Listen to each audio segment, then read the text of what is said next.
Once upon a time, in a kingdom nestled amidst the rolling hills and lush forests of Africa, there lived a powerful king named Malik. His rule was unquestioned, his authority absolute. However, beneath his regal exterior lurked a darkness, a bitterness that festered within his heart like a poison. King Malik's envy burned bright as he heard tales of the neighboring kingdom, with its abundant wealth and prosperity. Consumed by jealousy, he plotted to seize control of his neighbor's riches, blinded by his ambition and driven by his resentment. In secret, King Malik sought out the aid of shadowy beings, making a pact that would grant him the power he craved in exchange for his soul. With an army of dark warriors at his command, he launched a merciless assault upon the neighboring kingdom, unleashing chaos and devastation in his wake. As the battle raged on, King Malik faced his adversary in combat, only to be confronted by the reflection of his own inner turmoil. In a moment of clarity, he realized the depth of his folly and the pain he had inflicted upon his people. With a heavy heart, King Malik cast aside his sword and knelt before his enemy, begging for forgiveness and offering to make amends for the destruction he had wrought. And in that moment, he found redemption, a glimmer of hope amidst the darkness, as he embraced the possibility of a brighter future. Together with his former foe, King Malik vowed to rebuild what had been lost and to forge a path towards peace and reconciliation. And though the scars of war would linger, they would serve as a reminder of the power of forgiveness and the triumph of the human spirit over adversity. As King Malik knelt before his adversary, a hush fell over the battlefield, broken only by the soft rustle of leaves in the breeze. His heart pounded in his chest, each beat echoing the weight of his remorse and the hope for redemption.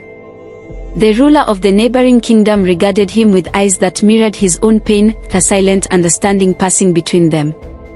In that moment, they were not enemies but kindred spirits, bound by the shared burden of regret and the desire to make amends. "I have wronged you and our people," King Malik spoke, his voice barely above a whisper yet carrying the weight of truth. "Forgive me, for I have allowed envy and ambition to blind me to the bonds of brotherhood that should unite us." His adversary's expression softened, a glimmer of compassion shining through the mask of war-worn resolve. "We have both been led astray by our desires," he replied, his voice tinged with sorrow. "But it is not too late to seek redemption and build a future worthy of our people." With those words, he extended a hand to King Malik, a gesture of reconciliation and solidarity.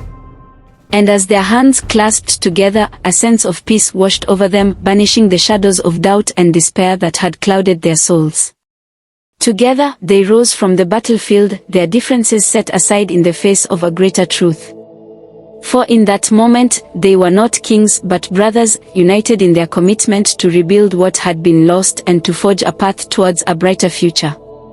In the days that followed, King Malik and his former adversary worked tirelessly to heal the wounds of war and restore peace to their lands. They established trade agreements and diplomatic ties, fostering a spirit of cooperation and mutual respect that transcended borders and boundaries. As the scars of conflict began to fade, a new era dawned for the kingdoms of Africa, a time of reconciliation and renewal, guided by the lessons learned from the mistakes of the past. And though the road ahead would be long and fraught with challenges, King Malik faced it with a newfound sense of purpose and determination. For he had learned that true strength lay not in conquest or dominion, but in the bonds of brotherhood and the power of forgiveness. And as he looked out upon the kingdom he had once sought to conquer, he knew that he had been given a second chance to lead with wisdom and compassion, to build a future where peace reigned supreme and the echoes of war were but a distant memory. Under the joint leadership of King Malik and his once adversary, the two kingdoms embarked on a journey of reconciliation and cooperation. Villages were rebuilt, fields were tended to once more, and the wounds of war slowly began to heal. As the seasons changed and the land flourished anew, King Malik and his newfound ally worked side by side, bridging the divide between their people and fostering a sense of unity that transcended past grievances. Together, they implemented policies to ensure fairness and justice for all, striving to create a society where prosperity was shared by every citizen, regardless of their station in life. Yet, despite their efforts to move forward, King Malik could not shake the weight of his guilt. Every night he found himself haunted by the memories of the destruction he had wrought, the lives he had shattered, and the trust he had betrayed. Despite the forgiveness of his former adversary and the progress they had made together, he could not forgive himself for the pain he had caused.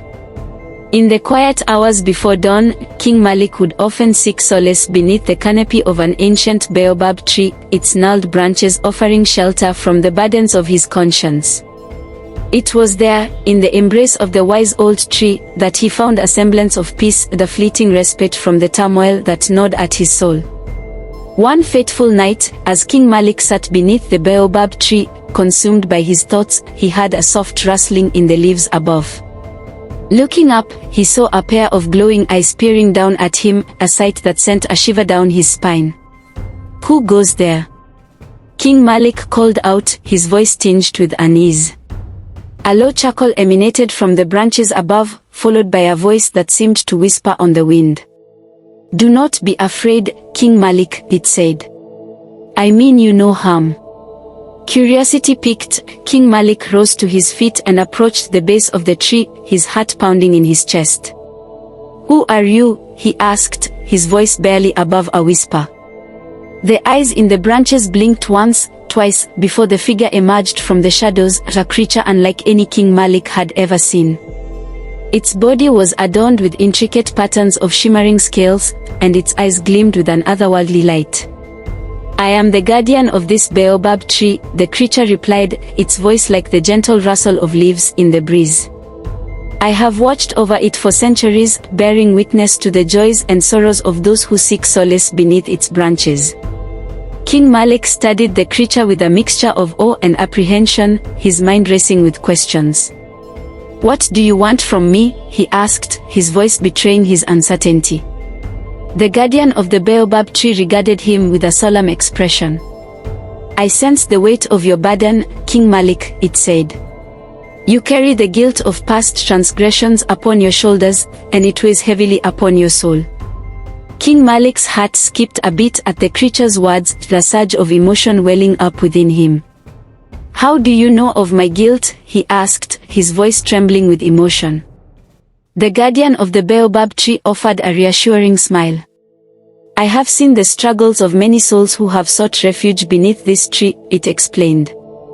"I have witnessed their pain and their sorrow, their hopes and their fears. And though each story is unique, the thread that binds them together is the quest for redemption." A tear welled up in King Malik's eye as he listened to the guardian's words, his heart heavy with the weight of his remorse. "Is redemption truly possible for one such as I?" he whispered, his voice choked with emotion. The guardian of the baobab tree nodded solemnly. "Redemption is not easily won, nor is it given freely," it said. "But for those who seek it with sincerity and humility, it is always within reach." With those words, the guardian vanished into the shadows, leaving King Malik alone beneath the baobab tree, his mind swelling with thoughts of forgiveness and redemption. And as the first light of dawn broke over the horizon, he made a solemn vow to atone for the sins of his past and to strive for a future filled with hope and renewal. From that day forth, King Malik dedicated himself to the pursuit of redemption, seeking out those he had wronged and offering his sincerest apologies. He worked tirelessly to rebuild what had been lost, using his power and influence for the betterment of his kingdom and its people. With each act of kindness and each gesture of humility, King Malik felt the weight of his guilt slowly lift from his shoulders, replaced by a sense of purpose and fulfillment. And though he knew that the road to redemption would be long and arduous, he walked it with his head held high, guided by the wisdom of the baobab tree and the hope of a brighter tomorrow. As King Malik continued his journey of redemption, his efforts did not go unnoticed by his people. Slowly but surely, the wounds inflicted by his past actions began to heal, replaced by a newfound sense of trust and unity within the kingdom. One day, while visiting a village that had been devastated by the conflict, King Malik encountered an elderly woman sitting alone outside her humble dwelling. Her face bore the marks of a life lived with hardship, yet there was a glimmer of resilience in her eyes that spoke of inner strength. Approaching her with a humble bow, King Malik spoke softly. "Good day, my dear lady. How fare you on this fine morning?" The elderly woman regarded him with a mixture of curiosity and suspicion, her gaze wary yet not unkind. "Good day to you as well, your majesty," she replied, her voice tinged with a hint of skepticism. "What brings the king to a humble village such as ours?" King Malik smiled gently, his demeanor sincere. "I come as a friend and ally, dear lady," he said, "to offer whatever aid and assistance I can in the rebuilding efforts of this village and to ensure that its inhabitants have the support they need to thrive once more." The elderly woman studied him for a moment, her expression softening as she sensed the sincerity in his words. "Your Majesty," she said, her voice now tinged with gratitude. "Your presence here is a blessing indeed. We have suffered much in the wake of the conflict, and your offer of assistance is most welcome." With that, King Malik spent the day working alongside the villagers, lending a hand wherever it was needed and listening to their stories with compassion and empathy. As the sun dipped below the horizon, casting its golden rays upon the village, he bid farewell to the elderly woman and her fellow villagers, his heart filled with a sense of fulfillment and purpose. As he made his way back to the palace, King Malik reflected on the encounters of the day, realizing that true redemption lay not in grand gestures or lofty promises, but in the simple acts of kindness and compassion that touched the lives of those around him. And though the road ahead would be long and challenging, he was determined to walk it with humility and grace, guided by the wisdom of the baobab tree and the hope of a brighter tomorrow. As weeks turned into months and months into years, King Malik's commitment to redemption remained steadfast. He continued to work tirelessly to heal the wounds of the past and to forge a future of peace and prosperity for his kingdom and its people. Through his actions, he earned the trust and respect of his subjects, who came to see him not as a tyrant but as a wise and compassionate leader. And though there were those who doubted his sincerity, King Malik remained undeterred, knowing that true redemption was not measured by the words of others but by the integrity of one's own heart. And so, under his enlightened rule, the kingdom flourished as never before, its people united in their shared vision of a better tomorrow. And though the shadows of the past still lingered, they served as a reminder of the strength and resilience of the human spirit, a spirit that could overcome even the darkest of days and emerge victorious in the light of hope and forgiveness.